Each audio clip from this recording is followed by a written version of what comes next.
Do you know that the most powerful black man in Britain is a Nigerian?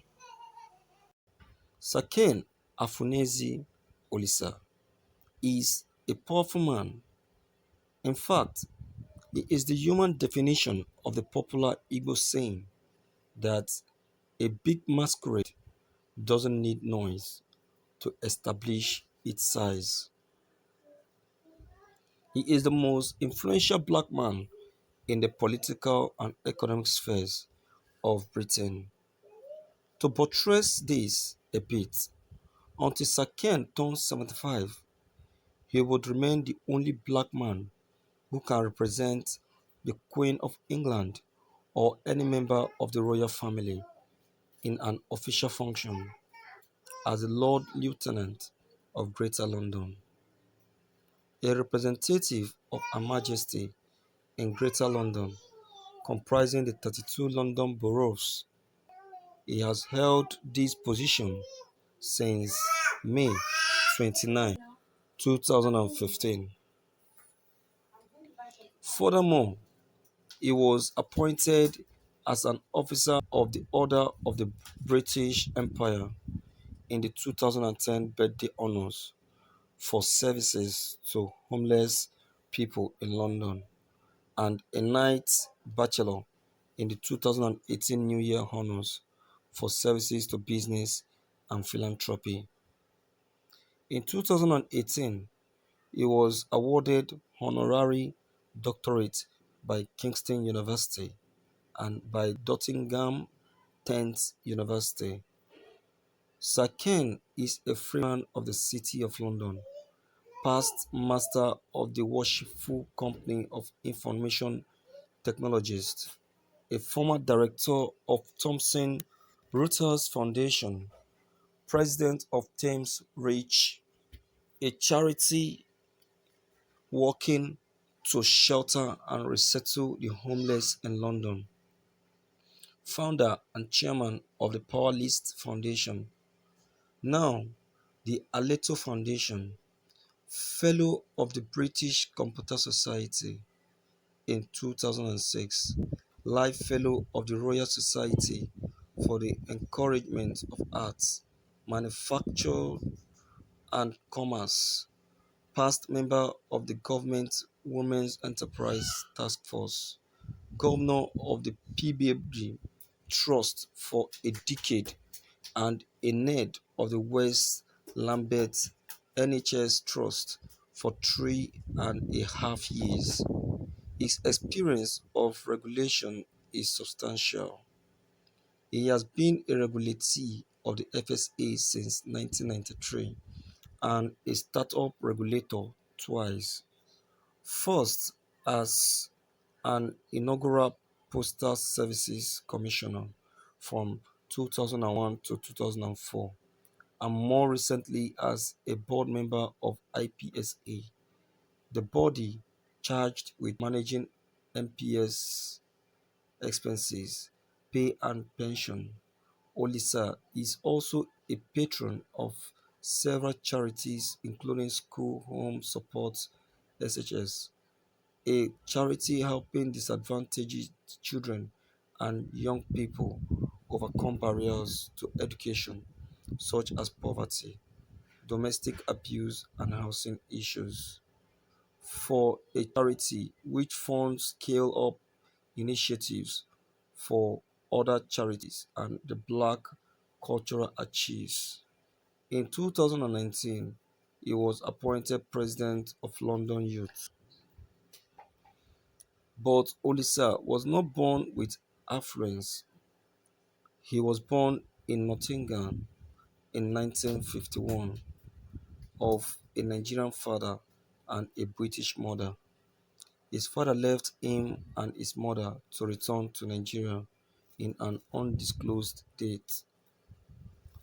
According to him, he grew up in what can only be described as the poor back streets of Nottingham through the 1950s. He had no good playing ground and playing group as he was the only black guy both his peers and he had ever seen. People were not used to seeing blacks in public places at that time because of racism and poor population. To make both matter worse for the young Ken, his mother had a broad and diverse range of friend groups, from Indians to West Indians, as well as lots of white British friends and her family members among her group. A reality that turned and inducted him into a cosmopolitan lifestyle. His mother's humanity and humility also had to toll on him, as can be seen in his many philanthropic works and equal rights stance. Another reality that helped honor him was his mother's life philosophy. She believed that failure is when one stops trying, and trying means trying everything possible to succeed. This truth could be seen in Ken, his companies and assignment throughout his career. Olisa technology career commenced in the 1970s at IBM after he won a scholarship while an undergraduate at the University of Cambridge, where he studied natural sciences and then social, political, and management sciences at Fitzwilliam College. Olisa married Julia Sherwood in Cambridge in 1976. At IBM, he held various posts before joining Wang Laboratories in 1981, following a period as marketing director for Europe, VP of US marketing, and then of worldwide marketing based in Boston.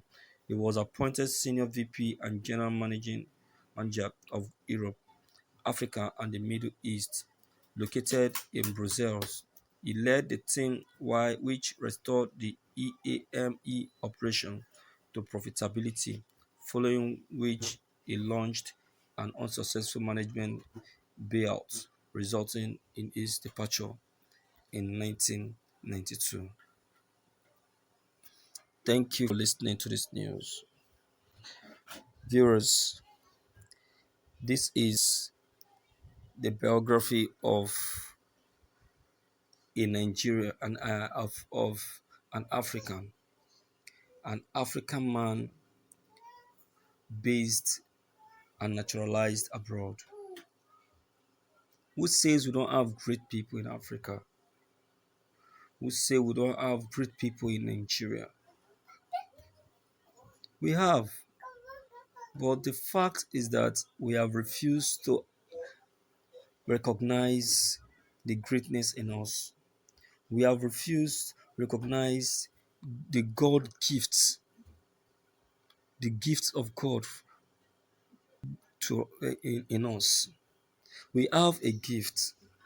We have refused to recognize it. We have refused to identify it, and we have refused to believe in ourselves. Believing in oneself makes one to be great. Look at this great African. Look at Olisa. Olisa by name. You can see in Nigeria, you can see he believes in himself, not minding where it's coming from, not minding what it is. You can see, despite knowing the fact that he's a black man, he refused to to to look down on himself. He refused to let go. He kept moving.